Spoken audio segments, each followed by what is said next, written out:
That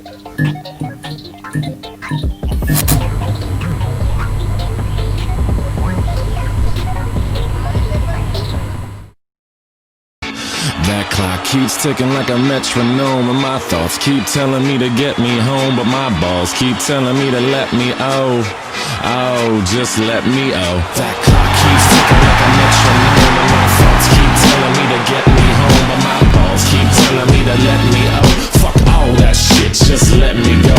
Owers and tastemakers make us no chaser. Gets the blood flowing like a fucking pacemaker. Cut the middleman and inhale the vapors. Madman, old 10 Don Drapers. Cut the jukebox on, make the woofers blow. We gon' sit here until all them heifers go. Holler at the tens and spend a little dough. Not on them, no, they can buy their own drinks.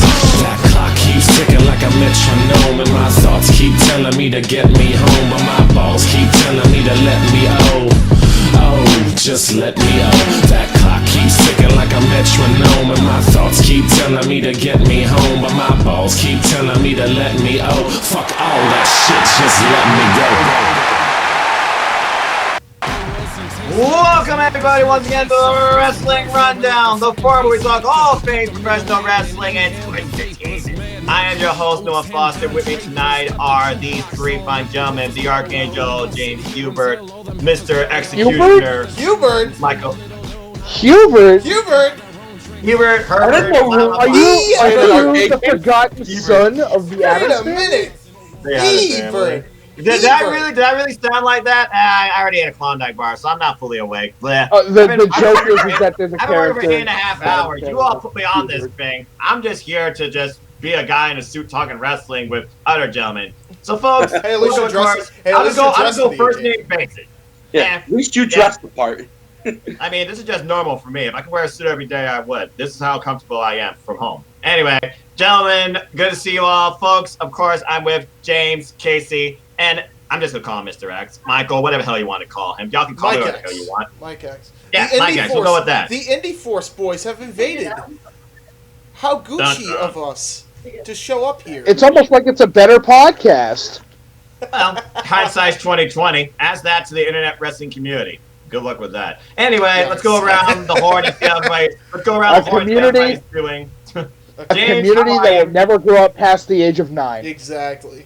Point taken. Let's be honest. I am doing pretty good, Noah. I'm doing pretty good. Lots of stuff going on in FTW Productions. We might as well just get the plugs and shameless plug out of the way. If you guys want to check out more FTW Productions, even though Noah hosts this shows, I host probably a majority of the other fucking shit that we do because I edit a lot of it. So go check it out. We got a bunch of stuff being released today. Subscribe to everybody a part of the FTW umbrella, including Noah Foster. Go check them all out. It's in the channel modules. I hope to God I can figure out how to get Linktree to work because I'm so sick of just every single YouTube channel on my modules. It looks so bad. I need to get a Linktree, man. But so what you're saying is, for once in your goddamn existence, you really need to organize. Yes, for once, exactly. But yeah, check that out. There's just no denying it. If you have not checked it out so far, we have a retro that just dropped, which has me and Casey reviewing ROH Best in the World, and we also have Open Mic Night with Mike Nikos and Michael X destroying The Last of Us 2, getting all the game awards in every single category. So, if you guys want to see... I don't even want to touch that one. If you guys want to see some angry, frustrated Michaels, go check it out. So, glasses were off and the rants were on. I can only imagine. As it should be. Well, yeah. But again, that's the world for you. Mm-hmm. Anyway, Casey, how are you tonight, sir? Good to see you. Well, the women in the house are at each other's throats as usual, but aside from that... No, I forgot the timer went off. I was on the phone. I was trying to cook the fucking food. See what I mean? The food has been overcooked, ladies and gentlemen.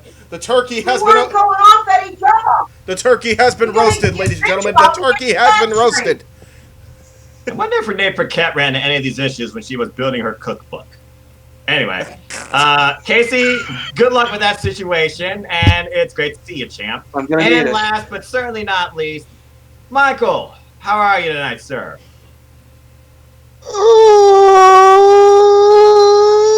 I'm okay, I guess. Yeah, I that's. thought for a moment you were in excruciating pain. It sounded like you needed Dude, something. Dude, I'm always. My in life- To be excruciating pain. fair, In a given his single- job, that's not too far off. My life in a single sentence. Yes. Speaking of life, enough. speaking of life in a single sentence, wrestling. No, take it away. Yes. All right. So as always, folks, we're just gonna talk everything wrestling and entertainment. So whether or not it was good, bad, indifferent, something surprised you, something shocked you, let's just go right off to the start of it. As we know, really, wrestling started for us last week with NXT Takeover's new annual tradition. It seems War Games. And of course, it was headlined by That's 2 William War Regal. Games matches, a grudge match, a North American title match, a Ghostface appearance, and last but not least, a strap match. So let's just go around and get All one of which I heard was pretty lame. Actually, one was good. It was the main event. I heard people shit on the opening War Games match because the booking was. What the fuck was the booking? I heard it was something straight out of like. Do you remember like a lockdown match in like early Impact days where they would give the baby faces the advantage for no explicable reason, but they still somehow managed to find a way to make the match better? Okay, now imagine that, but the match quality is all over the place because the booking makes no sense. And then the baby faces that got the advantage don't end up winning. That's basically Be War fair. Games. now. Okay. The women's Casey, anything specific. to add to that? Not really. I haven't had much opportunity to watch a whole lot of wrestling lately. For those of you who don't already know, I'm actually a mail carrier. I don't get a whole lot of time to myself. Yeah. So Mail carriers. At this point, he's there because he keeps up with the news. That's basically what goes on. Casey, That's is that a bad thing? I'm gonna keep it real with you, Chief. Is that a bad thing? after what you just heard at the beginning, probably not. Yeah. Right. Honestly, probably not. Yeah, for me, it's like I've been on as everybody knows, and I think I made that very clear. I meant it this time that I've been on an anti-WWE content watch because of how they've been treating their athletes, and it's. I'm sure the matches were great as far as like match quality, but I can't support. The talent is too talented for that not to be the case. Of course. It's like the best talent roster ever assembled. Even I will even be unbiased and say even better than AEW's, because that's what you do when you're unbiased. But Yeah. you know, respect. it's just like I can't support it. I can't support watching WWE. I don't think any of us can support watching WWE. Period. After the bullshit with their Twitch revoking the privileges of third-party app content, which whether that's YouTube, Cameo, Twitch, etc. I can't deal with it, bro. I just can't. And it's stupid. Do you have any idea how much money that makes them? Yeah, like especially in a pandemic My AirPods suddenly connect. and a out of freaking nowhere. and a freaking pandemic. You're gonna like take that away. I've beat that over the dead horse. If you want to see the Indie Force where we rant, go ahead. But like, yeah, I did hear. Yeah, I set that one. I set that one out because I was all ranted out. And I did see the rant that Brian Alvarez gave on Wrestling Observer about the women's War Games match, which, by the way, is hilarious because I hadn't seen Brian Alvarez rant like that in like ages. It's been a long time, man, since I heard Brian Alvarez give like a good rant. Been a while since you've seen Brian Alvarez that pissed. Yeah. Well, I mean, I didn't I think see War what you Games do was. there, Noah. See this? Yeah. Yeah, come on, you know me, guys. I like music. I gotta have Hey, something. besides nothing wrong with wrestling. that, and you picked a good song for it. So Hey, there you go. Thank you. Yeah, I thought War Games was okay, though. Again, I feel like the women, they definitely stepped it up since last year. It was nice to see all 8 of them actually participate. I thought things really got interesting when all 8 finally got into the cage.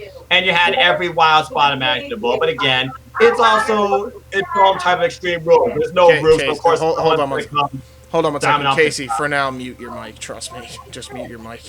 Go ahead. Continue, Noah. Trouble in Paradise. And I'm not talking about Kofi Kingston's finisher. War Games was interesting. The fact that Io Shirai literally turned herself into a bombshell, dabbing at everybody with a trash can over her head.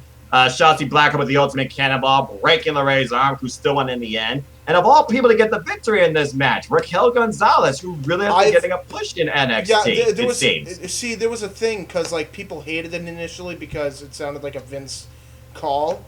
And then I heard that Raquel actually improved.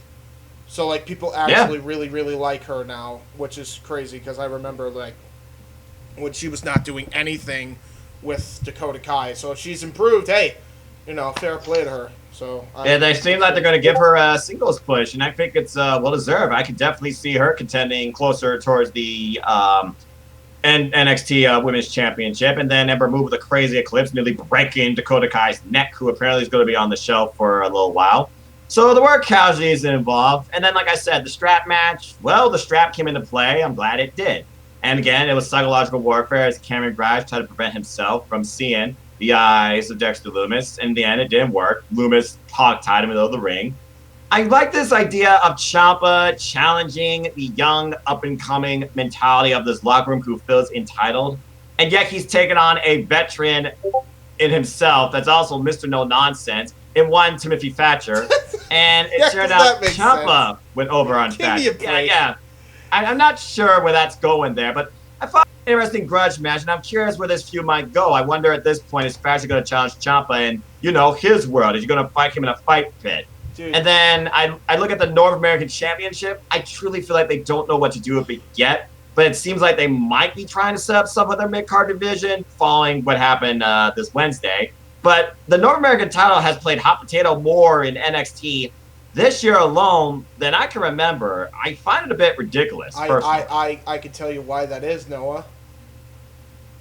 Because Vinnie Mac is running NXT. Our worst fears have come true. Admit it to yourself. Okay, then answer me this. Go ahead. I was under the impression that the Undisputed Era was going to break up. They didn't. And they pulled out the victory. My worst fear was Pat McAfee's crew was going to go over, and this would have led McAfee to try and challenge for the NXT Championship, which didn't happen, thankfully, and I think won't happen. But again, the highlight of the men's War Games many people thought was McAfee's crazy ... dive off the top of the cage onto everybody. Meanwhile, I think the craziest part was Pete Dunne literally sending Bobby Fish to the hospital. Pat McAfee dove off the fucking cage? Well, I mean, it's not as tall as it was, but still, he dove off the cage. Yep. Oh, shit. Dude, McAfee is going to be great in NXT. They're not going to know what to do with them on the main. And that's what scares me. This is another reason why I'm glad I'm not watching NXT, is because it's like, I'm afraid for a guy like McAfee, because McAfee should be a fucking star. And they're not going to let him be. And that sucks. That's do you have any idea how hot of a heel you would have on your hands with Pat McAfee? Yeah, exactly. It's crazy, dude. Like how crazy McAfee is as a wrestler, as a promo. Like he reminds me of like an old school heel, but like with a new school tendency. Dude. The meme dream match that I never thought I would want to see: Pat McAfee versus Stephen Amell. Yeah, but you know what the sad part is, though? That'd be a great match. That would be an amazing match. McAfee credit. He literally he's backed himself up physically and vocally since being involved in NXT. I give the man all the credit in the world. Absolutely. He definitely has all the attributes to be a great heel in the WWE. Whether or not that continued, was this just like a special one-up? We're going to have to wait and see. But, dude, he had the match of the night, like, what was it, 3 months back, James? With Takeover 30, yeah. Takeover 30. It was That's really, right. Yeah. If I owe it to yourselves, if you want to watch an old school match, because this with a new school shine, this is the match to do it with. It's Pat McAfee. Pat McAfee did tremendous, and he held his own against Adam Cole. By the way, it wasn't like Cole carried him. It was he held his own against Cole, and Cole held his own against McAfee. Like McAfee is... They each made each other look like $1 million, which blew my mind. Yeah. See that coming. I did not think that would be my match of the night from 30. But bottom line is this. War Games, it was what you expected. And sometimes people are also getting under that bandwagon about why is this every year? And it's like it's almost they have to have a War Game. So I'm hoping maybe next year NXT changes that formula so it's not as predictable. But also history continued with itself as everybody who had the advantage lost, which I found really weird that the faces had the advantage for women. But hey, at least Sasha Blackout's got a brand new tank, nice and bigger. For the record, and this is just a problem that I think they need to correct. Okay, gimmick pay-per-views need to die. That includes Takeover War Games. That's problem number one in that company. Hell in a Cell, War Games, TLC, like Money in the Bank. Enough. It never works to have a match type as your pay-per-view name. It doesn't work. The only time it worked was in 2011 because the Money in the Bank was the furthest thing from anybody's mind. It doesn't work. It just doesn't work. You need to build to these kind of matches. You need to build to the Money in the Bank. The only time I think, and here's another thing. Like, it'd be one thing if you made a tradition where the name of the event wasn't the match type. Like, remember when Money in the Bank used to be a WrestleMania tradition? I fucking loved that. Yeah.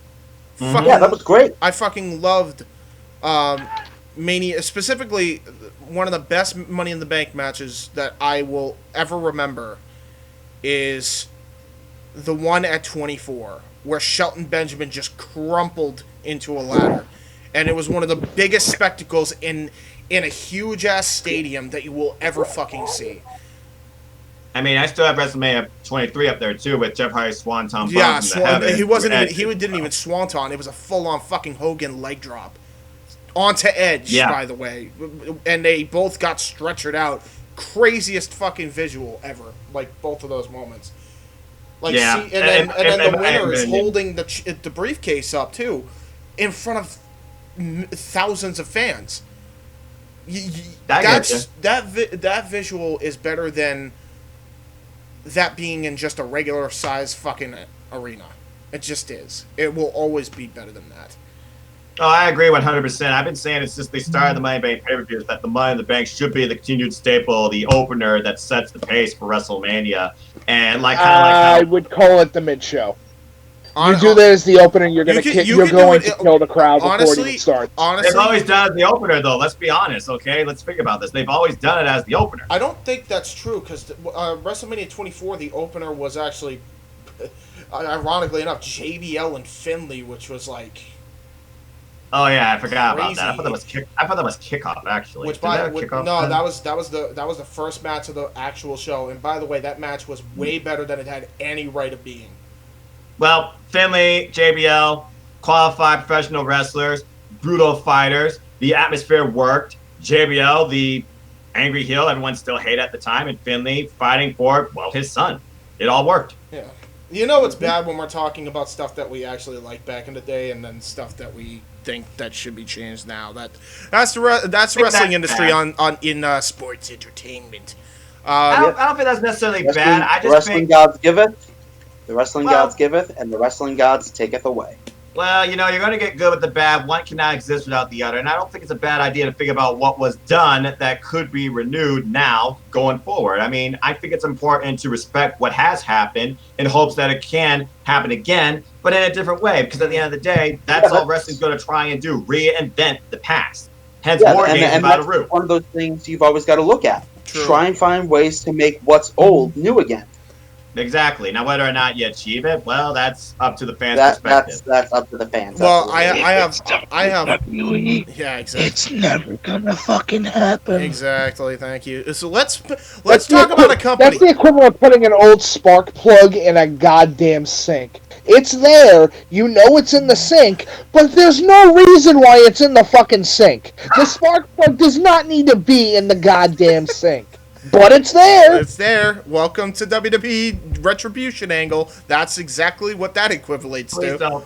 Please, Oh, hey, don't, wait, okay? ready? Don't bring that Let's up. talk Don't about do a that. company that actually listens to the fans and actually cares about the wrestling industry. AEW and what's happened the last... WYW. Yeah.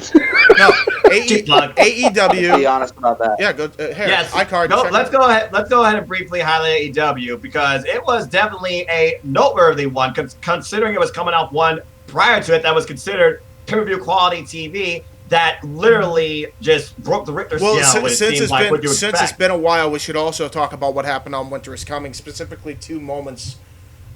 First, Sting debuting. Yep. Fucking lost my mind. I did not see Sting showing up in AEW coming at all. We heard rumors, but they did not debut him when the rumors were circulating about that he was going to show up at either I think it was All Out. It was when he was originally going to show up, and he has not shown up since. He hasn't even said a word. Nobody said a word. The only thing we knew was that his WWE merch contract, the WWE shop contract, ran out. So that's all we knew. So his merch got taken down off WWE shop. Sting shows up. No one expected it.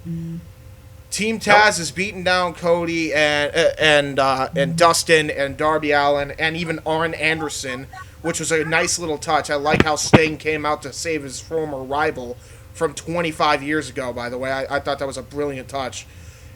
And Sting comes out. The Winter is Coming thing going. He's got a really sick jacket now, do I mention? He comes out, snow's falling down, and he stares down everybody, including Arn Anderson and Darby. Darby Allin, which I marked. I want to see this match now. I doubt they'll actually do it because Darby is... Darby is probably about 20 to 25 years Sting's junior. So that and the fact I'm shocked he's having a match at all. I'm hoping that the Tony Khan said that they're going to work with Sting. They're all going to work together, make sure it's under the safest of circumstances that he can't take a bump under his own choosing, under the type of match he wants. He's going to be a main player in AEW. He's going to be a main focal point towards AEW's growth and direction too. So we just got to wait and see. Also, Aubrey, I agree with her. I think Snow's probably my new favorite pyro because that internal arena snow effect, I thought that was pretty epic. And then the hybrid theme done by Mikey Ruckus with his old school WCW theme, guitar riffs, and Game of Thrones theme. Fucking phenomenal. I thought that was such brilliant. an awesome theme, by the way. That's one of my top 5 themes. Yeah, it's of this year, absolutely. This decade, absolutely. It's right up there with Glorious. It really is. It's fucking phenomenal, man. By the way, basically, Sting's entrance is just a better Glacier. You're not wrong. I will not deny you that. You're not wrong. You're not wrong. But yeah, I mean, it broke the wrestling community. Everybody effing marked out, including me. And then, in case you couldn't mark out any harder, especially if you're in my, you have Tony Schiavone yelling, "It's Sting!" You have Tony 2 weeks in a row, I might add. Yes, but yes. But if you thought you couldn't mark out any harder, especially if you're in our shoes, the Indie Force's fucking shoes. Kenny Omega versus Jon Moxley. Moxley, towards the end of the match, hits a paradigm shift. Omega's eyes fucked because of it. Don Callis, who was commentating, yet again, the Impact Vice President. Executive Vice President. Was on commentary. He comes down. He has a microphone in his hand. He screams to it. He's hurt. Moxley decks him, and Callis, as he's on the floor, just casually rolls the microphone to Kenny Omega. And I'm like, wait a minute. He takes the microphone, bam, right between Moxley's eyes, V-trigger after V-trigger after V-trigger after V-trigger, one winged angel, new AEW Impact Champ, or AEW Dynamite, AEW World Heavyweight Champion, whatever you want to call it. Callis and him run like scalded dogs out of the arena. Everybody's screaming at them, including Tony Khan. And then Callis says the magic words. We'll tell you all about it this on Tuesday. Impact Wrestling Tuesday night on Access TV. We'll tell you all about it, Marvez. And I just about lost my fucking shit. Because if you guys have not seen the Indie Force, I'll put it right there. We predicted this months ago. And now it's happening. To be fair, people have wanted Impact versus AEW forever, have fantasy booked it, have wondered, hey, could this actually happen? Because both companies could thrive, because both companies have weaknesses and strengths that they could really work off each other. Yeah. And it seems like now it's a more possibility than ever, because Kenny Omega is literally changing the world, as following that, he did show up in Impact Wrestling and probably give Impact Wrestling their best viewership this entire year.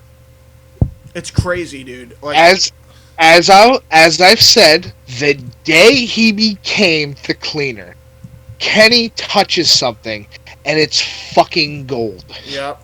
It doesn't matter what it is. It doesn't matter how goofy it starts out. Eventually, you're going to get something in there, in that haystack, dude, that is a premier 24-karat fucking slice of gold. Bro, straight up, I'm telling you this right now. I now want to see Rich Swann versus Kenny Omega. Book it. Book it. Sign my ass up. The king demands that this match take place. Mm-hmm. They teased it. We saw what happened Tuesday night as we heard Michael Cole 2.0 say AEW, Kenny Omega, World Championship more times. You mean Josh Matthews? Yeah, that guy. Who needs to go back to Stanford? We're all stooges. Burn of the night by Don Callis, by the way, during that sit-down interview, bringing up Tough Enough Season 1, Dean Ambrose name dropping, literally telling Josh to go back to Connecticut. Ouch. Yeah, they got away with the Access TV there. Because you... here's the funniest part about this. I don't think that working relationship is going to stay with WWE anymore in Impact. I think that's gone now. No shit. That's gone. Is it because of the fact that every single fucking Impact superstar that's gone over to that company, besides AJ Styles, that needs to be said, has been bent over and fucked so hard sideways that they could taste Stanford all the way from the back row? And by the way, a lot of those guys that are in WWE currently now weren't really used that well in Impact either. And they not at all. They were used better in Impact back then. That's sad. Well, here's what different time. Here's what AEW needs to do to drop the bomb. All right, get Shinsuke Nakamura done. That's all you need. I think it's to win the war. It's Shinsuke. I don't know, man. Whether we want to admit it or not, that's how you win. Well, actually, here's another thing, and this is actually a good segue before we get to the next Dynamite, which kind of followed up. Impact and Dynamite kind of followed up on that Dynamite. There was a certain Phil Brooks on Renee Young's podcast that said some really interesting shit, and I don't have the quotes verbatim, but basically what he said was, there's two things that will bring me back into wrestling. It's an interesting storyline, and it's basically a fuck ton of money. Well, unquote. Well, guess who happens to have that second one? Guess who also happens? No. Well, and guess who also happens to have both? No. Yes. And so here. I mean, we're not talking about anybody special here. Just the owner of the Jacksonville Jaguars and the freaking Khan family that are billionaires, richer than Vince McMahon overall. Just saying. Yeah. Oh yeah. Oh, by the way, here's another thing. Here's another thing about that, Noah. Tony Khan, right? Yes. Has so many guys that Punk has never wrestled before. He points this out, and he's like, I want a challenge. I want Young Bucks or Kenny or somebody else in the AEW roster that I haven't wrestled. CM Punk versus Adam Page. Honestly, one of many. Your money match is Punk and Omega. No doubt. That's your trilogy match. That's absolutely your money match. But dude, Page and him would tear the roof off the place. People are gonna sleep on Adam Page and CM Punk. That is a match that I will pay out the fucking nose see. to be there live for if it happens. Here's That's a pretty big nose. yeah. Right. You sure you're not Nikos? You would know. Ouch. You would know, Beak. Ooh. Yeah, I'm not Nikos. Hey, let's not get hostile here. Okay, this isn't a wrestling. Hey, I don't. This is supposed to be an open, You fun say talking you forum. guys say you guys got big noses. I legitimately look like the biggest Jew. Look at my nose. Look Oh, at shut it. the fuck up, Rudolph. Shut up. Anyway, so talking more about Impact Wrestling. All that said and out of the way.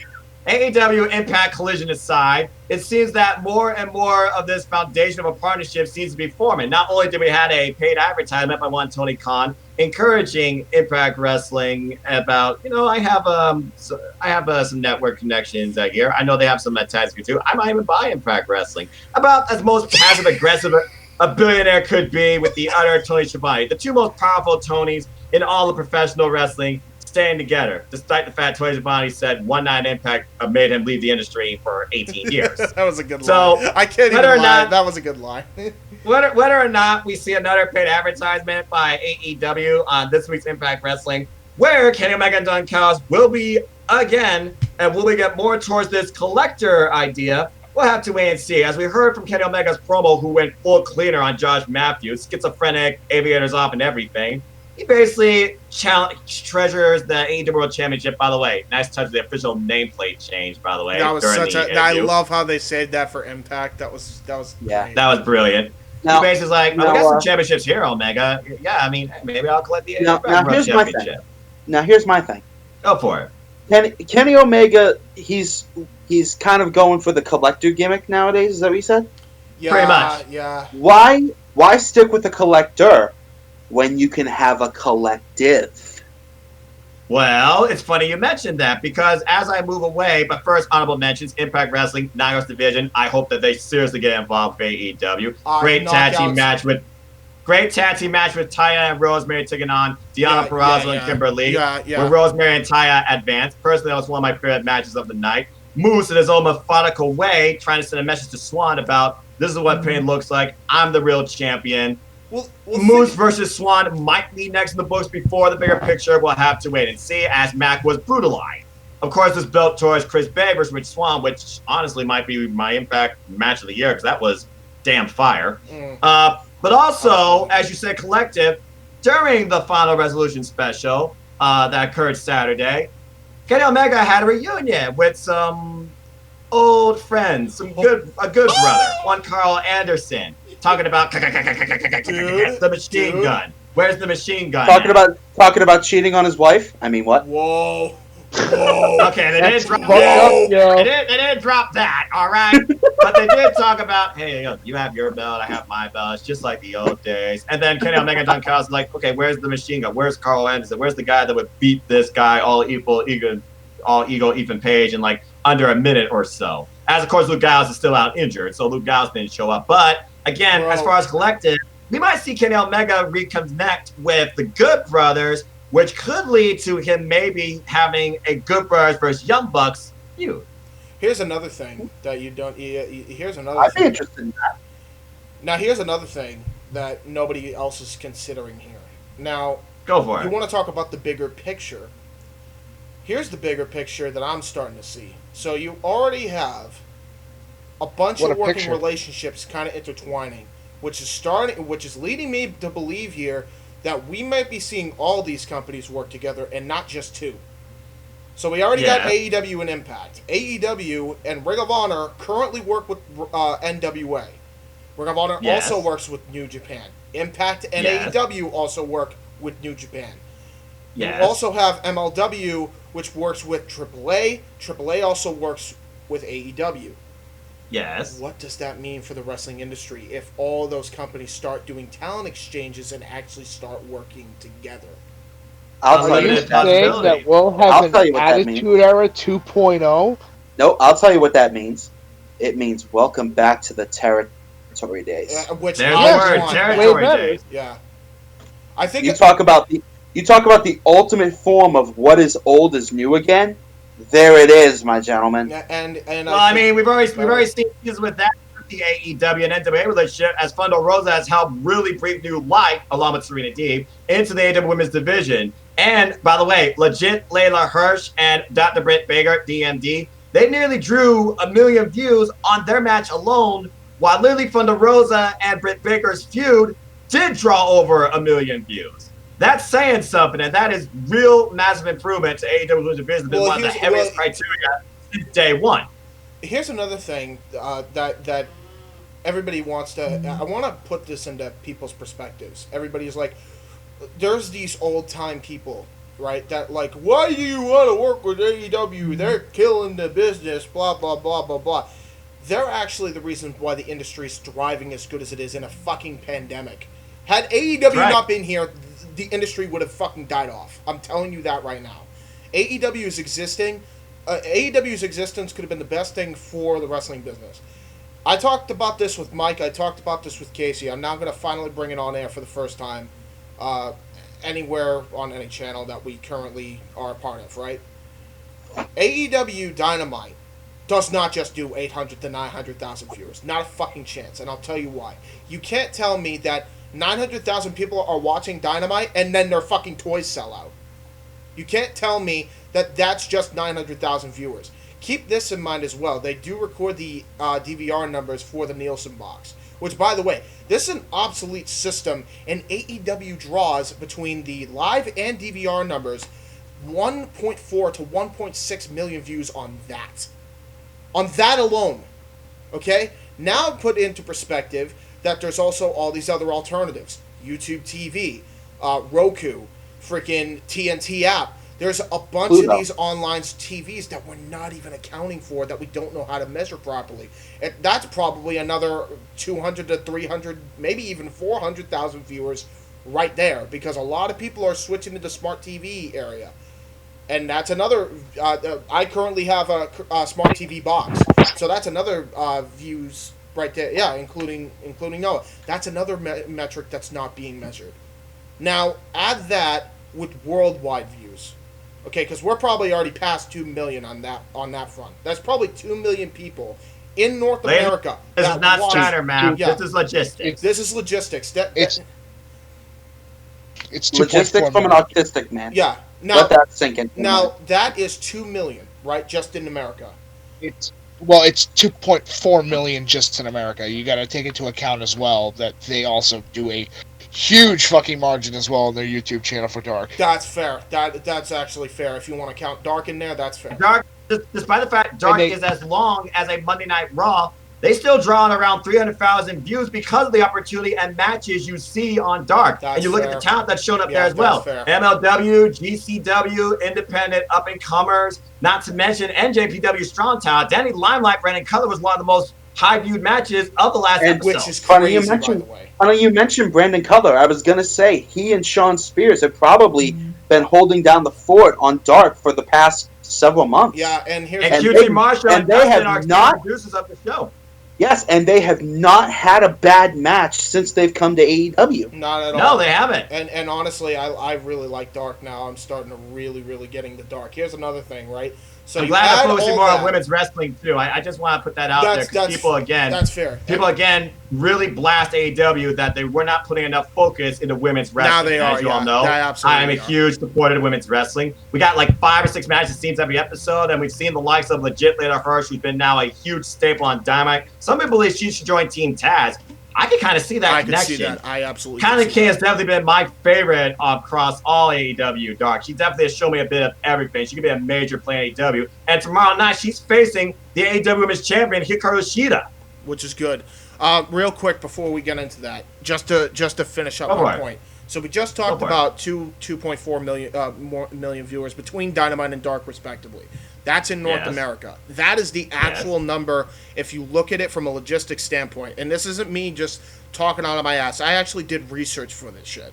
So there's a guy I know that's... What? Yeah, I researched. What's research in professional wrestling? That doesn't exist in the IWC. Anyway, I know a guy... All right, calm down. Hold on. So on the IWC... specifically, or no, not in the IWC, in the Team All Elite chat, there's a person that you know, Noah. I'm not gonna give his name out. that actually works in this kind of field for television and streaming numbers. That's how I know that this is legit. And by the way, that's not even taken into account certain other aspects. Okay, there's the numbers that they do in Canada with TSN, which I believe is another like 1 point something million over there. You got a freaking 2 million viewership over in Mexico. You got I think there's like 500K over in Germany. In Sky, UK. yeah, in UK.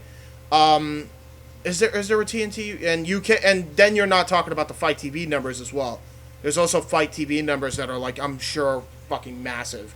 And then BR Live, of course, has the recaps of the episodes as well. They have full episodes. Yeah, without the commercials. BR Live app. Without commercials. And Correct. And then there is the big one, Sky Italia. If you don't know Sky Italia, that is what WWE used to be on before WWE ended their deal with Sky Sports. And now Sky Italia got their slot bought up by AEW for half the price, and they're doing better in the not only in the ratings overall, but especially in the demographic, which is 18 to 49. So the 18 to 49 demographic's huge already, and they were. Here's another statistic: if we're just counting live viewers here in North America, they are doing big demos in 18 to 49 in males, and they're number 1 last week, and then number 2 overall in 18 to 49 persons. Number 2. And they were 5,000 away from hitting 1 million. They were 5,000 away, rating. and they were 5,000 away from hitting 1 million. They were that close. And the only thing that I think may have tempered off was because of the main event in NXT. Had they not put that on, they would have hit 1 million. So that's Possibly. huge. That's huge. AEW's big right now. Any company right now that's seeing that and doesn't want to work with them would know that's the dumbest decision they could do. That's why they want to work with AEW has right said that AEW is the company that is the most, company friendly, willing to work with anybody, including he's been in talks with Rocky Romero too. I have to agree with you. AEW is once again breathing new life into the wrestling industry, and that's what's great about it. Which it has sorely needed for at least the past 5 years. Yes, and that's a huge. Probably longer than that. Yeah, that's a huge thing, dude. Like this is. Now it's gonna require Impact and AEW to merge eventually because, like, it would just make sense anyway.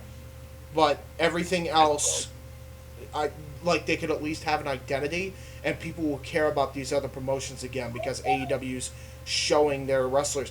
NWA has gotten life back when they debuted Shockwave because of the women's division debuting in AEW.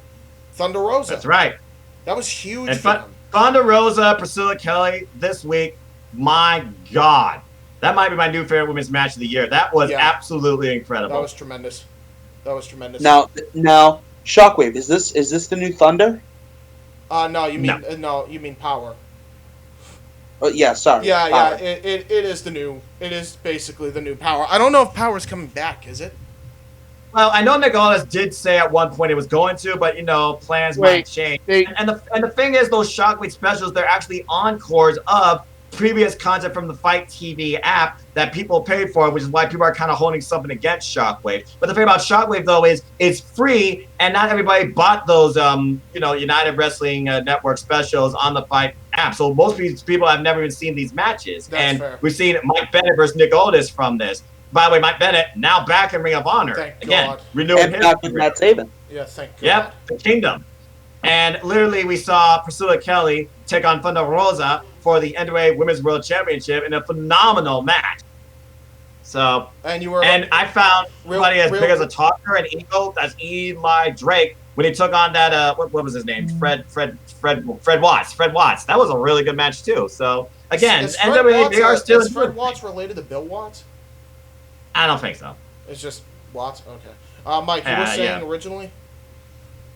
No, nothing. Don't worry about it. My old man was asking me a question, so I muted my mic for like a second. Oh, okay. Oh, that's good. Well, at this point, we're just running down the potential of the territories being reinvented with help of AEW to not only bring more viewership to itself, but bring more viewership, acknowledgement, and importance to pro wrestling across all these companies. Again, Impact Wrestling got their highest numbers ever.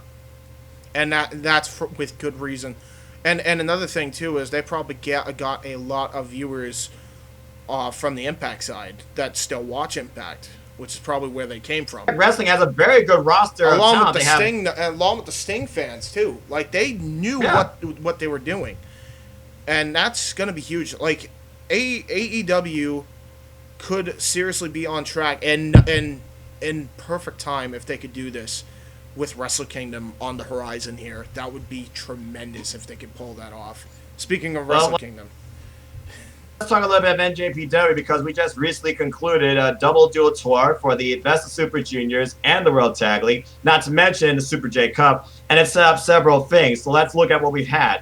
It looks like that Tanahashi is taking it to the Empire as Great Khan is making him suffer, and we wonder if the Ace Slaves can hold up. Can the Ace still be that same guy that held his company on his back during the Dark Ages? We finally got our winners as God pulled it out against Finjuice with the help of One Kenta, who got a new briefcase and is still in contention to challenge Jon Moxley for the IWGP United States Championship. And then in what was truly the match of the show for me, and El Desperado truly shedding himself, bringing out a new identity, I feel like, to himself. El Desperado Hiromu Takahashi tore the freaking house down and caused a very, you know how quiet, how focused, how respectful a New Japan crowd is when it comes to the wrestling being portrayed. They utterly gasped when El Desperado ripped his own mask off, which is sacrilegious in Lucha Libre culture. Yeah. Because I thought Hiromu was going to get And disqualified. Japan would know this. Exactly. And in the end, Hiromu did pull it out, but El Desperado, in my opinion, was the star of that entire match and that story. And I really hope it means new, bigger things going forward. Like, maybe he has to never wear a mask again. Like, you don't need to hide yourself. You truly can go with the best of them. You can be a leader and a real singles champion, not only for this division, but for New Japan Pro Wrestling. And then as we look more towards the future of Wrestle Kingdom, Hiromu puts out a challenge to challenge the winner of the Super J Cup. That occurred the same night as Forever Resolution. So again, both shows were amazing. Basically, before you go on, Noah, go ahead. What I'm getting out of this is I really need to watch the finals of the Best of the Super Juniors and World Tag League. Yes, you do. Yeah, absolutely. I would recommend it. It's really going to help you understand what the heck's going on for Wrestle Kingdom as well. And that's definitely something. I haven't finished it all yet, but I will be finishing it at some point during this week because I want to see. Oh, I'm sorry. No, you're fine. You're fine. I don't care. I'm not Owen. I don't care if you fucking spoil me. I don't care. Like I don't care. But yeah. Yeah, because for him, because you got to remember, Noah, James is the kind of guy. Yeah, you may give him the result, but he wants to see how they get to that result. I'm a wrestling fan. That's how I live. I live #spoiler-free for a reason, folks. Just saying. Yeah, that's fair. Anyway, as we had the Super J Cup though, and I would definitely say the breakout performers of it were Chris Bay, ACH, Leo Rush, and Blake Christian. I'm not going to give the rundown for every single match. I, again, encourage you all to watch it, but you can also get our recap on Cindy's podcast in the Stratosphere that I did with her and I will City Wrestling Radio. I'm going to say this real quick before we continue. I think out of all the people that shined, and this is probably going to shock a lot of fucking people, right? Because of my history with them and how I completely trashed him when he pretty much overreacted for no reason. You and everybody else. I know where you're going, so say ACH fucking shocked me. Like how good he was. Like he's a whole new performer now. I think even though the way he went was a bit funky, leaving WWE was probably the best thing that ever happened to him. Because like he's a star now. Like he's a star since he's gone to Japan. I actually would not mind seeing him anywhere and actually become a champion, a world champion. For the first time. I hadn't felt that way about ACH in a long-ass time. ACH versus Juice Robinson. Let's go. Yeah, let's go. I mean, they're both in New Japan. It could happen eventually. I do feel like if you're going to if there's two options. You can have him win the U.S. belt from Juice Robinson, or you could do both of these, and you have him win the Ring of Honor Championship from Roosh. Well, Roosh already has his own problems that he's going to face Mr. Brody King for the title, final battle, which is also this Saturday coming up. But before that, he also has an opportunity to take a briefcase to challenge Jon Moxley for the United States Championship this Friday on NJPW Strong in the main event of Detonation. NJPW Strong has breathed new life into New Japan Pro Wrestling, America's brand that we really didn't know what direction they were going to go into. I like that it's just all of New Japan. I love the name of it. I think that honestly, it doesn't even just have to be. You don't even just have to tape that shit in America. You can tape that in Japan. Just release it on American soil, bro. No one would mind. That was That show is tremendous. I loved Strong. I love how they finally have a brand name too. And NJPW Strong. It's really, really good marketing. Rolls off the tongue. My Friday night fix. And they're concluding, of course, their Detonation tour. All these different names, these different tours, and they got these factions developing with Team Lawler, New Japan style, and of course Team Romero, and who knows what else is to come as well. As Bullet Club is also, of course, owning the brand. Lawler's a part of it too. I'm so glad. Tom Lawler, you're very glad about that. I fucking love Tom Lawler. JR Kratos, though, good God, that is an impressive human being. Yeah, Fred Rosser, Jared Young be dead. Fred Rosser has been extremely impressive as well. I love Fred. Japan has breathed phenomenal. Shout out Fred Rosser, because like I really like how he's one of the few people, right, that like he's one of the he really does a good justice, I feel like, with the LGBTQ community. Like, tremendous representation. The guy doesn't make excuses. The guy just busts his fucking ass, and that guy has gotten so good since the last time I saw him. Really, really good stuff from Fred, man. I absolutely love Fred Rosser. Really good stuff. Block the hate. Good shit. James, tell me what else has been impressed you about NJPW Strong. Who else has impressed you so far? My favorite wrestler probably right now, I mean, I think Evil's impressed me the most, even though he hasn't showed up on Strong lately. I hope to see him. Huh? Yeah, Evil's been impressing me. Everybody. See, here's the thing about Evil. Everybody hated when he joined the Bullet Club. I thought it made all the sense in the fucking world. I really did. I thought, if you think about it, Noah, right?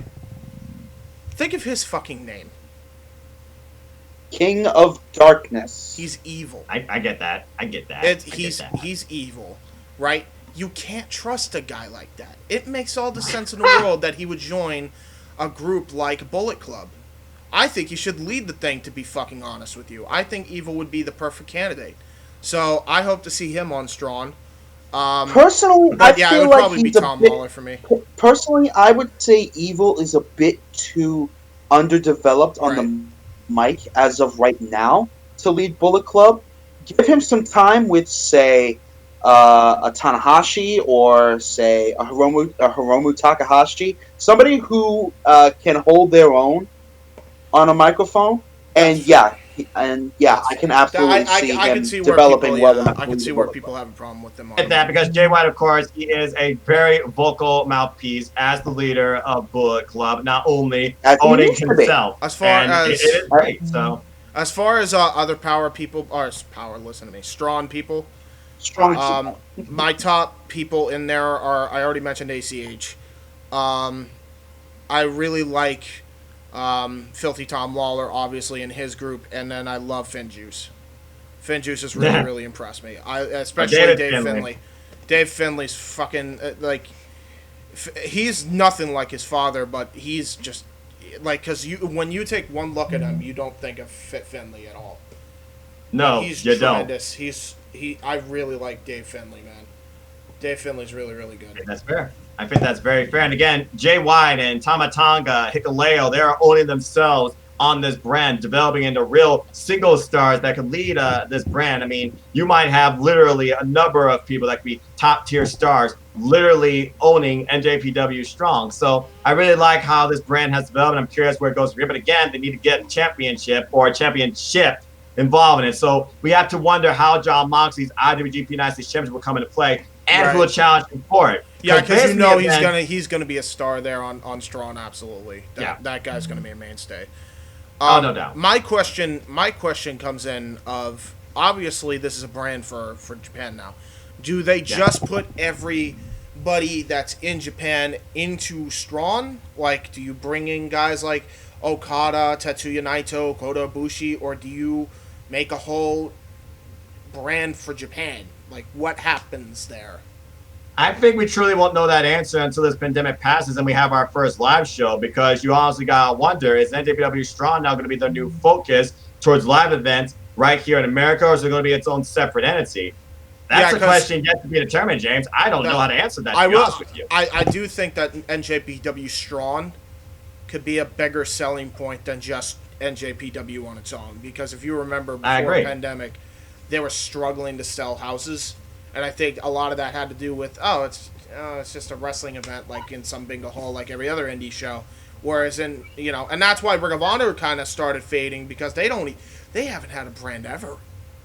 Really, if you think about it. I mean, you've had your pay-per-views like Ring of Honor, Best in the World, so people would go to those because that was a branded show. Branded shows always do better in pro wrestling.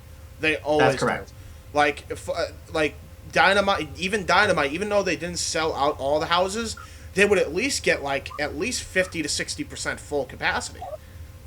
Because and all they focus on is literally their live show. They only focus on their live Dynamite shows. They don't even do house shows, which again is a lighter schedule and more beneficial for the talent as well, who want to spend time with their families and some downtime. So I understand where you're coming from right there too. But we also got to consider now, Kenta might have somebody else challenging him, or Brody King, depending on what happens this week on Strong, challenging for the briefcase based on what happened during the finale of the World Tag League, as Juice Robinson got brained.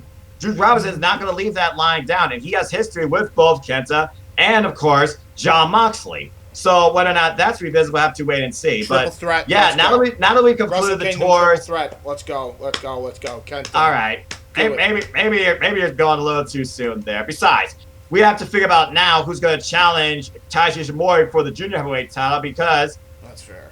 And I want to really, ELP won it again, and the community, they were mixed towards this, because again, ELP, he's tarnishing what Jushin Thunder Liger developed. But again, Liger, he developed this about showcasing the best of junior heavyweights in the world, and that's what this tournament did, even in the ones that were defeated. I would love to see more of Leo Rush, especially. I thought he and ELP had an incredible match. ELP with the callbacks to, this isn't WWE, kid, this is the big leagues. I thought that was a pretty clever pun. Again, ELP. Despicable human being, but incredible athlete. Can't deny a man's talent. So I think we pretty much talked about everything up to this point as far as NJPW goes, unless anyone else has anything to add. I'm just looking forward to what NJPW offers, man. I'm looking forward to Wrestle Kingdom probably more than any other time this year. So I mean, to be fair, it's the show that starts the year of pro wrestling every year. Let's be honest. Yeah, it is. I always look forward to Wrestle Kingdom. January 4th, Tokyo Dome. We're there every year. For the second year in a row, it is another 2-night spectacular with a leading story of who leads with the double gold. Ever since they started this double gold era, and to think they've held on to it now for a year, they've literally turned it into a 2-day spectacle with its own story. It's not about who can get 2 days and or the heavyweight. It's about who leads with both. Yeah, 2 days of the best wrestling on the planet. Maximum yes. Sign me up. Yeah, exactly. By the way, you gotta imagine, because it's funny because there was a thing. I always thought that when I saw that 2J special, I thought that nothing was gonna top that, and then Full Gear happened, and I thought that topped it. So you gotta imagine that Japan, even though they're going to be working together, I still think that's happening. You got to imagine they're pissed off and they want to redeem themselves. They want that number one spot. Friendly competition. Cameo. The high tide raises all boats. We had the cameo with Tanahashi congratulating Jericho on 30 years in the wrestling business. Enough said. We have Lance Archer, who showcases his Suzuki-gun, love it by the way, track jacket on BTE, and has his NJPW theme back in AEW while he is a tweener. So let's go ahead and talk a little bit more about AEW and what else is going on besides the fact we have Impact and AEW working together. We have this real battle of the families as the Death Triangle, but apparently Pentagon has been written off due to injury. As Lance Archer now works with Ray Phoenix. Oh. Yeah. I'm sorry, guys. He got injured, so he was written off in that match after the Butcher powerbombed him. That's how they roll him up to me. He's injured for now. Oh. But look at it this way. Eddie Kingston and the Butcher and the Blade. I like this trio personally, and of course the Bunny. They got the win in this battle of the families to start off this war of words, because clearly Eddie Kingston wants Lance Archer, but he's not going to simply have Lance Archer take him on just like that in a singles match, but it has to be the end game. And then on the backside of that, you got Pac, who of course is bringing back his family, the Death Triangle. You know that Pac versus Eddie Kingston right now has got to be in the books too, as again, AEW, long-term storytelling. They are now building towards their next pay-per-view, which is next year, AEW Revolution. So you got to imagine, Revolution, what sort of surprises, spectacles, matches are to come. How do you top what possibly was the best match this year in the Young Bucks and Omega and Page? That's the real question here. Well, we could start it off with, I could tell you what is probably not a surprise, but it's a very good news overall for not just AEW, but for pro wrestling. We could expect one thing at Revolution, a crowd! Yay! So, fair enough, but also, for those who Wrestle don't, Kingdom's going to have 20,000 people, so I get you. Well, here's the thing. So people are like, well, you know, people that don't pay attention to the news, and trust me, I'm one of those people. I just heard this via Twitter. Vaccine's out. I don't know how good it will be, but vaccine is out. I regardless, I think we're going to go back to normal one way or the other. There's no way this is going to be sustainable for the world economy, period.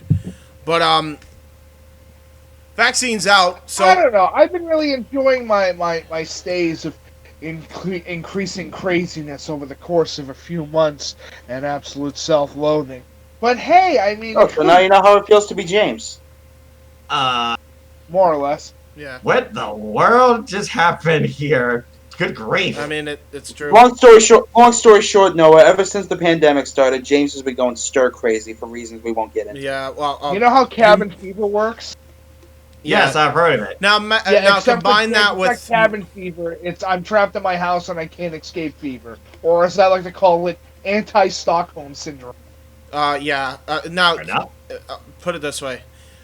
Combine cabin fever with really, really fucked up mental issues. Yeah, it was not a good pandemic for me. Fair enough, and I understand how important mental You're health acting is. like it was a good pandemic for anyone. Right, that's fair. That's fair. It wasn't a good pandemic for anyone. But anyway, my point is we're getting a crowd for Revolution, and yay, that's something that we can be excited about. Because regardless, there will be a crowd, I'm sure, by February.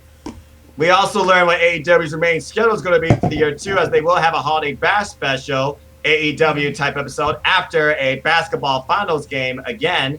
And we also learned what they plan to do with New Year's, a 2-week-long New Year's Smash AEW Dynamite series that will include Snoop Dogg as a commentator during week 2. Jesus Christ. And WWE is pissed about this. Yes, because WWE didn't know about it. Wait, is he? So let's go ahead. Wait, hold on. Was he under contract with WWE? Or was he? Not that I know of. Why are they pissed? Wait, what? Because apparently WWE didn't know about it. Okay, and? He doesn't work for them. I feel like WWE believes they own Snoop Dogg because bullshit. Just because you walked Sasha Banks out at WrestleMania 32 and played her to the fucking ring does not mean you own Snoop Dogg. Fuck out of here with your bullshit. I'm just speaking on behalf of one man who might believe that. Just saying. Oh.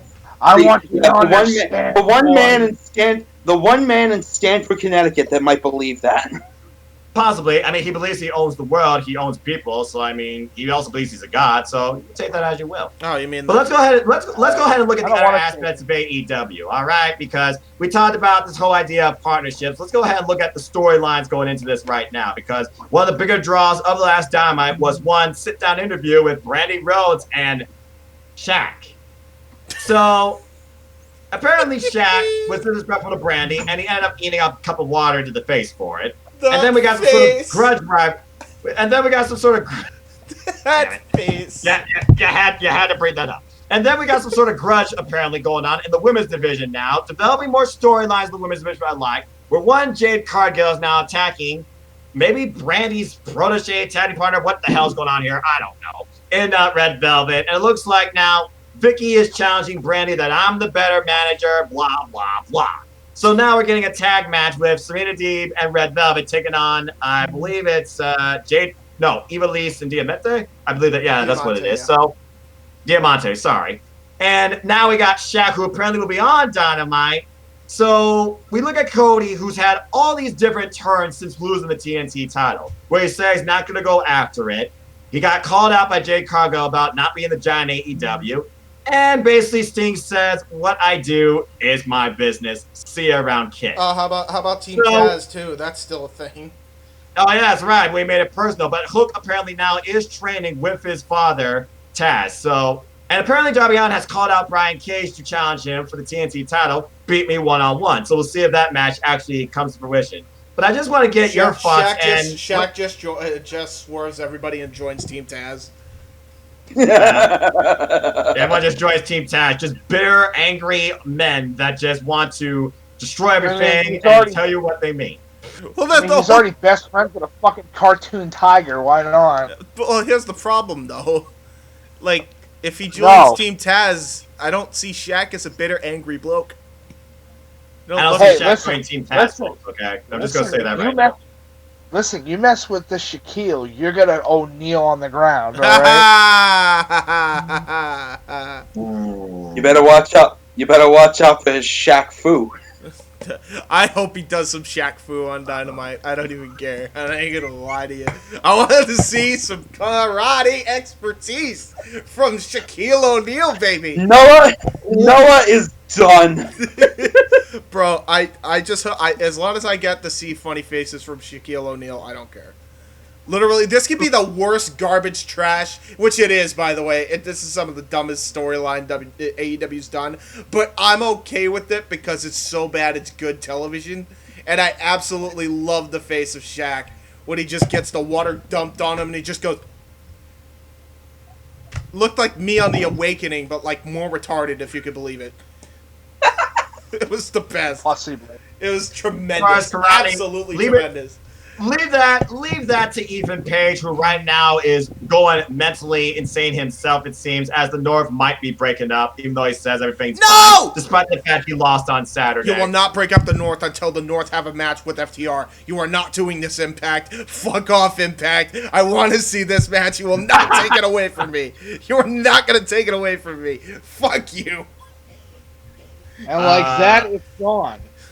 Don Callis, consider yourself put on notice. I will beat your ass. This is not EC3 who's in Ring of Honor, but apparently you've been warned. You have been warned. All right.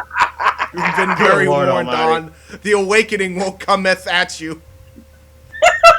The Awakening cometh at you. The Awakening won't cometh? No, the Awakening will be cometh at you. I don't know. It wasn't supposed to make sense. Control. That's a joke, Mike. We've lost all control. This has gone off the rails. Anyway, continue. No, and I already knew this was going to happen eventually. You'd have assumed there were rails to go off of in the first place. Well, this isn't Snowpiercer if we're going to keep talking about pop culture, and I'm not Marinello, so whatever. Anyway, I lost my train of thought. Yeah, AEW. Not a great show. By the way, I don't watch TV, so I wouldn't know. It's all right. I don't watch TV. I watch wrestling and game shows. Just saying. Old school game shows, by the way. Anyway, going on. I actually do want to watch the Go Big Show, to be honest, though. I'm going to watch the Go Big Show. Look, I'm going to be honest here. I feel like the reason they're bringing in Snoop Dogg is to promote that Go Big Show as well. It's publicity. It's got to be. Well, here's the thing, though. It all makes sense because it's not like Snoop Dogg isn't a part of the wrestling business. It's not like Shaquille. Here's another thing I want to point out. To be real, I want to wait until we see what Shaquille O'Neal does. I want to see what Shaquille does in the ring before we judge it so severely. That's right. That's one thing. And if anybody's to teach me that, it's Pat McAfee. That's number one. Number 2, Shaquille O'Neal was supposed to have a match with the Big Show like way back. I think it was 33. He was supposed to have a match with Big Show at WrestleMania 33. Now, Big Show got in the best shape of his life for it, but Shaq didn't. Yes. And I'll tell you why Shaq didn't. It's no shock if you watch WWE for any period of time, unless your name's Ronda Rousey, chances are on the main roster, you ain't getting much TV time when it comes to what you learn in the wrestling ring. You just don't do it. You just can't. So, I guarantee you what probably did happen was the reason why Shaquille O'Neal decided not to do it and just gain a bunch of weight back then was because he didn't feel motivated. Because why is he going to be motivated for something that he does not have full control of? If I'm Shaq and I know my worth, I ain't fucking busting my ass for literally doing a minimal percent of the work that I fucking put in. If I'm going to be training, I'm going to take this 100% and I'm going to treat this like any other job. And I know how Shaq works. There's a reason why he's like got, what? He's got like 4 different fucking jobs now, all of which he's like the head of, by the way. So, I wouldn't sleep on Shaq, man. I'm all memes aside, I really wouldn't sleep on Shaq. I'm really curious to see how he'll perform in that ring. If it's garbage, you'll hear about it. But if he surprises us, you'll hear about it right here.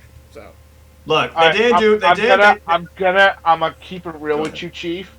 The guy has 2 fucking blown out knees and has required 3 different surgeries on each individual knee. Him in a ring. Listen, he isn't Rey Mysterio when it comes to taking specific supplements in order to recover. Well, here's another thing. I do believe that Shaq has been doing what Edge has been doing, which is the the stem cell treatment for his knees.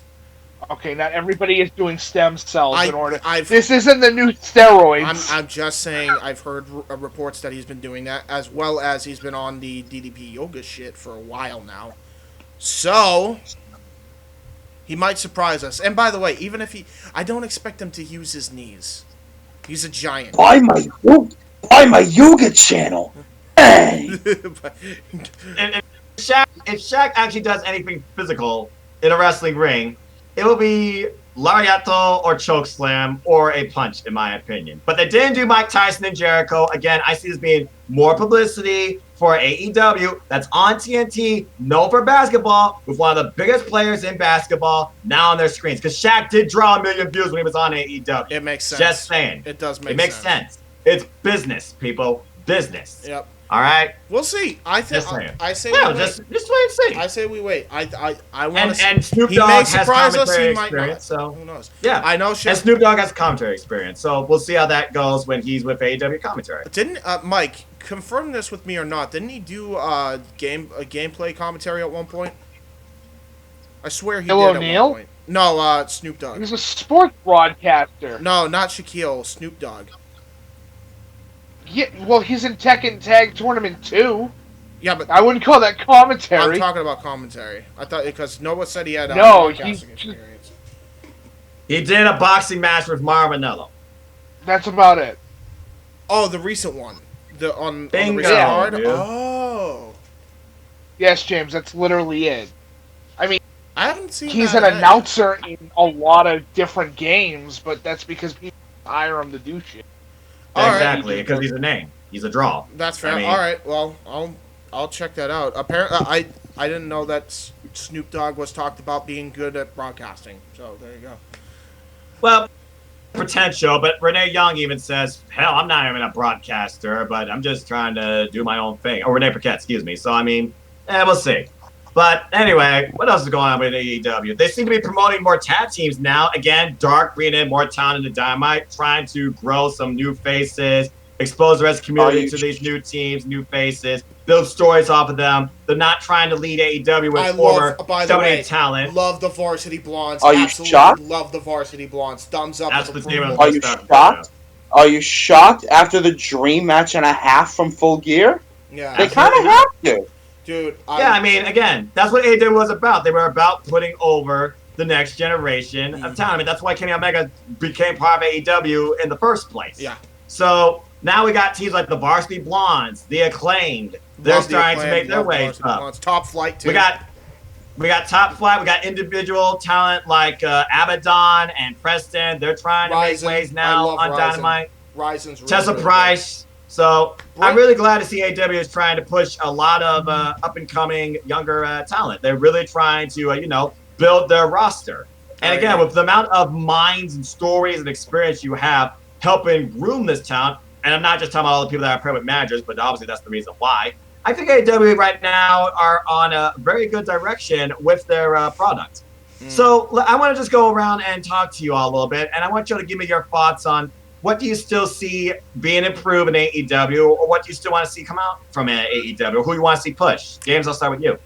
Personally, the people I want to see pushed, and I've been saying this for a while now, is Brandon Cutler. I think that guy's vastly overrated. I think put that guy on Dynamite tomorrow, have him at least get a TNT title opportunity with Darby Allin. I think those two could absolutely smash it out in the ring. I think Brandon Cutler is extremely underrated. He will be involved in a 14-man tag team match because Orange Cassidy lost the ring against MJF thanks to Miro running him over. He's finally getting an opportunity on Dynamite. That's fair, but I mean like actually a one-on-one opportunity, him, Darby, for the TNT title. I think that I don't expect him to win it, but I do expect him to at least get an opportunity because I think him and Darby especially could really have a good match. And I do think that Brandon Cutler would be also really good just in general. I love the new gimmick that he's got with the whole, the D&D kind of look. I really thought that was a really cool look when he actually debuted that on Dark, ironically enough. It wasn't even on Dynamite. I gotta go, boys. That's fair. One more thing. I'll talk to you later. Peace. All right, peace. One more thing I want to talk about before we end the show. Sure. Who had watched the AAA Mania show that had Kenny Omega defend against Laredo Kid? Because I have not seen that yet. I saw parts of it. It was also in an isolated arena. It wasn't like, all the people and everything, of course. They did it under controlled circumstances, and apparently it was an awesome show again, top to bottom. Kenny Omega successfully attained the Mega Play-On Championship, so currently he still holds 2 belts. I want Kenny Omega to hold 3 belts. Get the Impact title if you can. Get them all! All right. Get them all! Kenny all belts. Hold on here. Hold on. This is not Ultimo Dragon. Hold on. First off, you want to bet? First off, Rich Swann has to defend that title successfully against Chris Bay. He did that, and I recommend people go watch that because, again, I think that's going to be Impact Match of the Year, in my opinion. It was that good. Secondly, there's one other person that made a statement that I could simply just take this from you, and I'm pretty sure that's going to be his next challenger. It could be as soon as Genesis, which is the next Impact special, and that is one Moose. I feel like before we see Kenny Omega and Rich Swann finally do their big storyline match that you want to see, that could potentially happen, he's got to get through Moose first. And people have been calling Moose an Impact World Champion on Crown. That's fair. And he does have the TNA belt, which is fair, because he's actually brought relevancy back to that belt. So, there. Despite the fact no one else takes him, despite the fact nobody in Impact Wrestling takes that as serious, especially Scott D'Amore and Josh Matthews. So. But it's, hey, that's what the old Well, to be fair, it's Scott D'Amore and Josh Matthews. You know what? Since when have you taken anything serious? Well, Josh Matthews is a commentator, and Scott D'Amore is the friggin' general manager, owner of Impact Wrestling. I have a plan. If they do an AEW Impact crossover match, winner take all for the unofficial, unrenounced championships. The FTW champion Brian Cage versus the TNA World Heavyweight Champion Moose. Let's go. Now that's a match I can get behind, and I would not mind seeing Brian Cage and Moose renew hostilities, because those two, they did have a short-term, I feel like, feud at one point, if not at least a match with each other in Impact Wrestling. But again, only time we'll have to wait and see. We got a wild 14-man tag team match come up at AEW Dynamite. SCU will take on the Acclaim, and we'll see how that goes. And, of course, we're going to have more follow-up, I'm sure, to Hikaru Shida and Abaddon. A virtual title encounter. Right.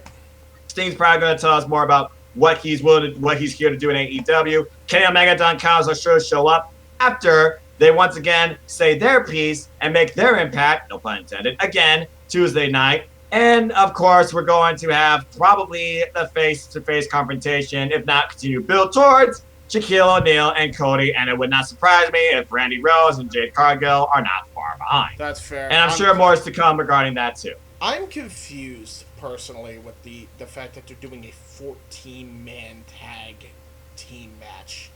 Inner Circle versus everybody that was in Orange Cassidy's corner, because that diamond ring match kind of devolved into a lumberjack match. Right. So it's everybody that was in. So not Orange Cassidy in the match, because I assume he's taking on Miro. But fucking. They did not announce that, but I imagine that's the match being built towards, and I can't wait to see that. So anybody that isn't in that match is going to be in the 14-man tag match. Pretty much. I hope we see some tag team continuity between Hager and Wardlow finally, because I think that's a team that you got to watch out for. Well, considering the ultimatum that was happening with the Inner Circle, which the summer didn't even talk about, if one more thing goes off, I think we're finally going to see the start to Sammy Guevara's face run in AEW. True. That's true. I just hope I do want to see. I think that here are three people I think that need to leave the Inner Circle. Not just Sammy, but Proud and Powerful too. And I say that because I think Hager and Wardlow could be a better look for the Inner Circle. I always thought that Proud and Powerful being a part of the Inner Circle was off. Maybe that's just me, but like, I understand why, because they got the rub from Jericho, but after a certain point, it's like, I feel like Santana got himself over, and now recently Ortiz has kind of gotten himself over, and so is Sammy Guevara. So I feel like those three could probably leave and go on their own, where I feel like the real natural Inner Circle could be the other four. Like MJF, Jericho, Hager, Wardlow, and Hager. Maybe you could bring a woman in there. I like that. I can see that. But also Santana, he's also going for personal stuff. He recently lost a family member. That's why he hasn't been on AEW. Yeah, prayers for Santana, by the way. Absolutely. I feel really, really bad for him. Yeah.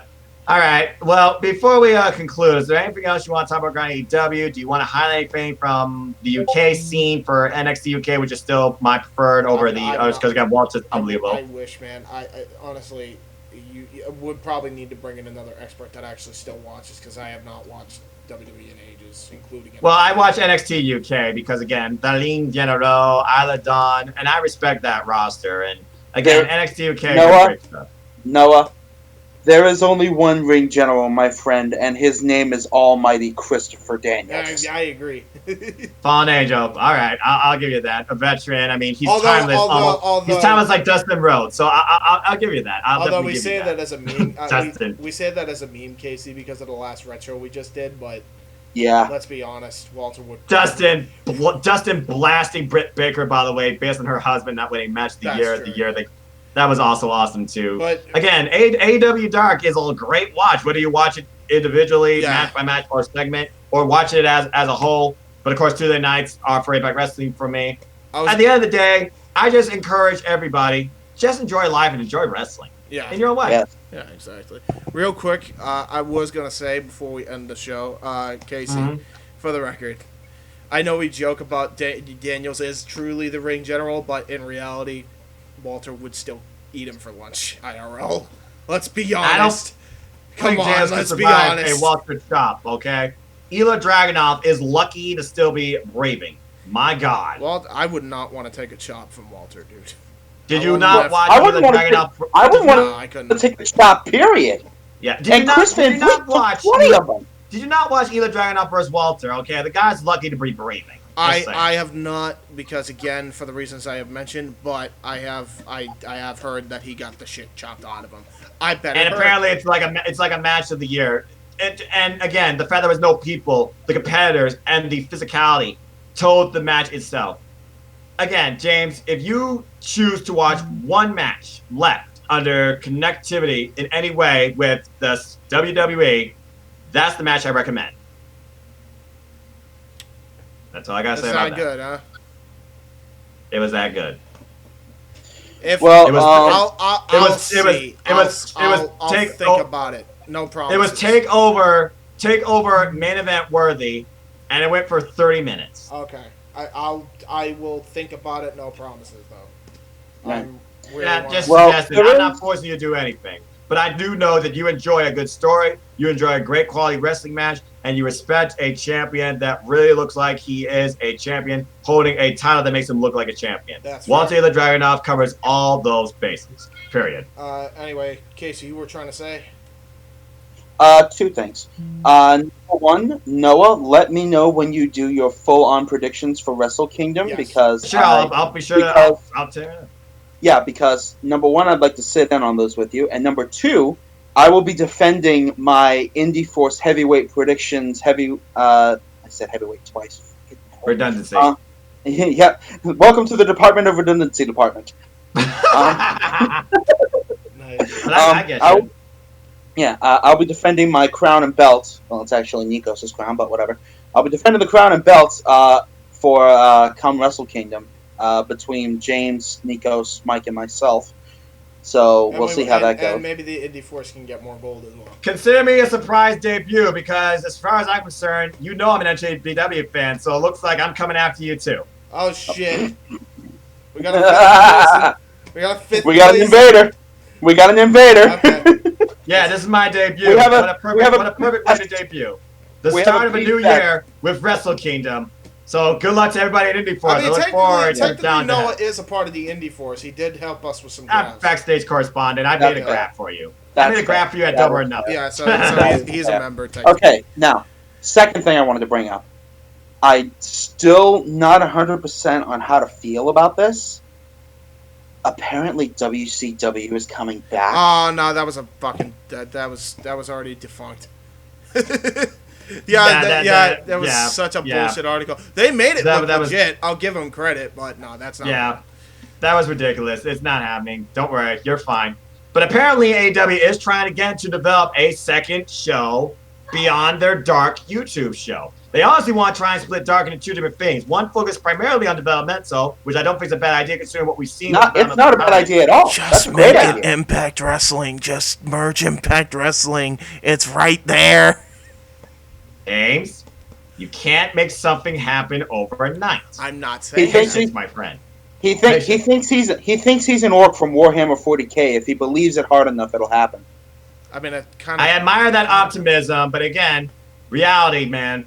It's pain, well, no, I imagine it's going to take a long time, but I don't expect that this show is going to come anytime soon. But no, it's there when they want to do it. If you give me a show with matches like Lindsay Snow versus Alex Gracia or Fuego del Sol taking on Alan Five Angels more often, I'm fine with that because I love this independent showcase and the fact they're finally doing more independent focused matches versus AEW and independent matches. People are like, oh, it's just a show of squashes. It's not. Have you not seen Ben Carter versus Lee Johnson? That match could have gone either way. That's probably my favorite Dark match to date. Yeah, I love it. And if you wanna take it away from Dark real quick, I'll bring it back to the Young Bucks and FTR. That's a match we didn't know who was going over until the finish happened. Yeah. That was a true homage to tag team wrestling's past, present, and what it truly could be in the future. Yeah. That literally almost topped Revolution for me. Almost. I think it did. For me personally, it did. Tag team match of the entire year. Full stop. Yeah, honest to God, I think it might be the best tag team match of the last 5 decades. Some people might call it the best tag team match of all time, but also people call it Revolution that too. So again, I think the Young Bucks FTR is the best tag team match. Period. Really? Yeah. I thought it was tremendous. I thought they had. I thought they had a great homage to tag team wrestling. I thought they had a great story in the match, and I thought they had a perfect fucking finish to go out on. I thought it was tremendous from start to finish. It was incredible. Also, James, speaking of story. In the coming days, I have an idea for a watch-along that we can do that is short and to the point. Which is? You remember how I asked if you would be okay with talking me through Undertaker versus Triple H? Is it 2 or 3 at WrestleMania 27? 2. Would you like to do that as a watch-along for WrestleMania 27? Just that one match. The whole rest of that show is crap. Yeah, I was about to say. I feel like if we're going to do if we're going to do a watch along, we might as well just cover the whole trilogy of matches between those two. That's fair. That is absolutely or we can go further and just cover the matches or just cover the matches between Triple H and The Undertaker, and or the Triple H and Shawn Michaels matches as well, and add those to it. So make it a four 5-parter? matches, because that 4 matches right there: 25, 26, 5. 27, 28. 5, Noah. 5, Noah. If you count You're forgetting 17. X7. Yeah. Yeah, we're we're talking about. You're going all the way back. Okay. Yeah, Yep. we're gonna start. If we're gonna do it, we're gonna. Which, by the way, I'll explain what watch along is in a minute when we get off air. But yeah, it's, we're thinking 17. Then we go to 25. The 4 years, and then we go to the 4-year block. Gotcha. Yeah. Well, again, I'm on record. I've literally told you all this. WrestleMania 25 for me is probably my all-time favorite WrestleMania match, maybe WWE match, because of the story and because of how much respect I have for Shawn Michaels, who probably still is my all-time favorite WWE, WWF, whatever you want to call it, superstar. So then, to me, that match, WrestleMania 25, was made, just that match alone, and made me truly reminded myself and probably defined why I am a wrestling fan. I can't disagree. That is an incredible match. Yeah, it's tremendous. Which, by the way, if you guys want to see Watch Along or any of the other shows that FTW Productions do, here's a Best of FTW Productions playlist. We just added Watch Along to it not even that long ago. We have a bunch of stuff going on in FTW Productions. Make sure you subscribe to all of Owen's channels as well, which is where this show is primarily on. The Wrestling Rundown is on this channel, and then he's got other shows coming on in the pipeline in 2021. Hopefully. I say hopefully. So definitely check those out, and give that a watch. That's pretty much it. I plugged myself in the description, so if you want to find me, there I am in the description, and I plugged a couple things that we did already. One thing I will say, and then Casey, you can plug your stuff, and then Noah, you can close us off after you plug your stuff. Okay. Coming up, Indie Force Extra number 8. So since this has become a reality for the most part, which is going to be a literal monstrosity. Yep. Indie Force Extra number 8. Impact versus AEW merger and brand split PowerPoint presentation. It's coming, folks. It's coming. I highly suggest you watch it because I know somebody there saw what we did, and it looks like that's the direction they're going. If they do, I hope they watch something, because we are going to be doing a whole thesis on this whole thing. You're not going to want to miss this. Trust me. We put a lot of work into this all year to prepare. We're going to be debuting it probably around Christmas time, so do not miss it. That's coming up. All right, good stuff, man. Case, is there any last notes you have regarding wrestling, anything you want to plug or promote? I already gave my last notes about wrestling earlier with the whole stuff I was trying to talk about. So follow me on Twitter at ctroop19. Subscribe to me on YouTube, Insanity Works Productions. Channel name is Luke Lynch. Just search for Luke Lynch. I should pop right up.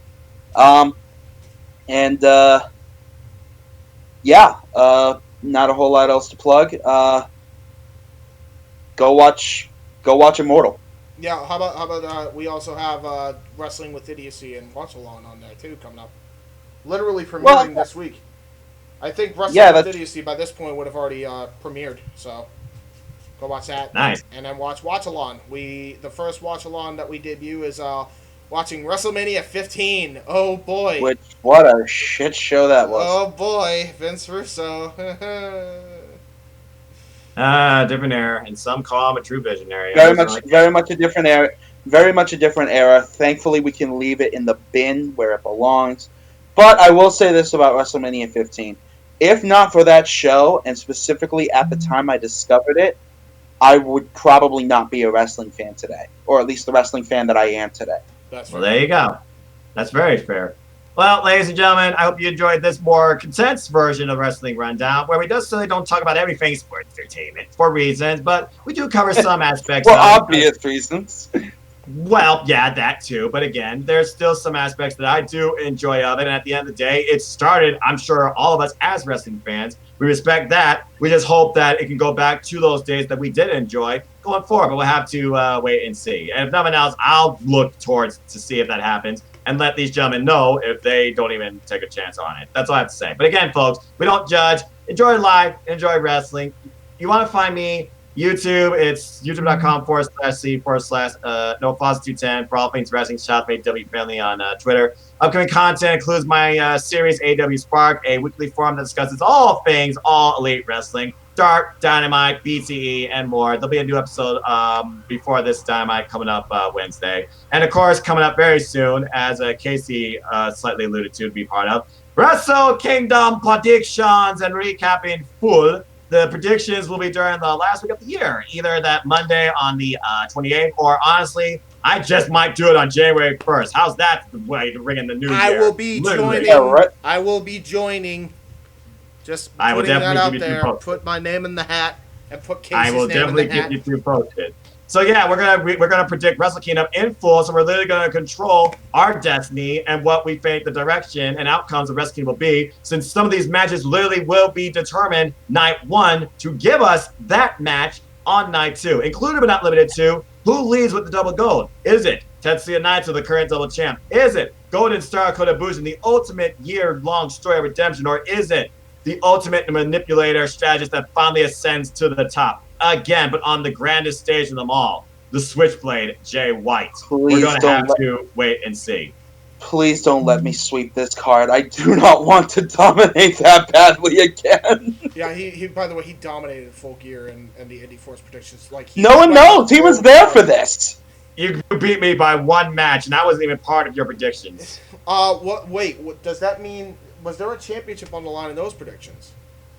Yeah, let me go ahead and promote that right quick. Because again, folks, you want to know also what I'm about. I'm also a contributor to NoDQ. So support NoDQ, support the Gem Beach brand, Great Cherry brand. I host NoDQ Galaxy Predictions League, but I also host exhibition leagues for Impact Wrestling pay-per-views and all 4 AEW pay-per-views. Yes, there was an exhibition that I hosted for Full Gear for the NoDQ Galaxy that some participated in. Damn it, Casey, and I might we should have had you participate. and I might make that and this was just an experimental thing for this year because I didn't do it for Revolution because I wasn't sure if people were interested. Obviously, I see that now. I think next year I might make that a full-fledged thing, but I'll talk more to Aaron Riff about that, or maybe I'll just do that on my own time, my own turf, my own ways. We'll have to wait and see. But that's really all I gotta say because as always, folks, I like to close. Support wrestling because that's the heart of it for us as fans, independents or whatever you support wrestling and enjoy it. Let's keep growing this wrestling community together. Be you, be authentic, be true, be genuine, be happy too. Simple as that. Simple as that. For James and for Casey, I'm Noah. This has been once again the Wrestling Rundown, your forum for all things sports entertainment. And of course, professional wrestling and everything else in between, pop culture, video games, rants, and news galore. And until next time, I just hope everybody just have a wonderful night. Thanks for tuning in. Big explosion to end show. That was lackluster. Dude, if Mike was here, he would roast you so hard. Take that work week off, 5 days in the bucket. Fuck it, you got a boss who's a jerk who doesn't. Throw on some Wu-Tang, bring the motherfucking ruckus. There is no pretext. We are living and we love it on a budget. Never mind, we just nudge it to the side. Give the kids a little time. We are living till we die. Focused and we hustle, but we still be getting high. No exception to the rule. Do what you do to get by. Cause I keep ticking like a metronome, and my thoughts keep telling me to get me home, but my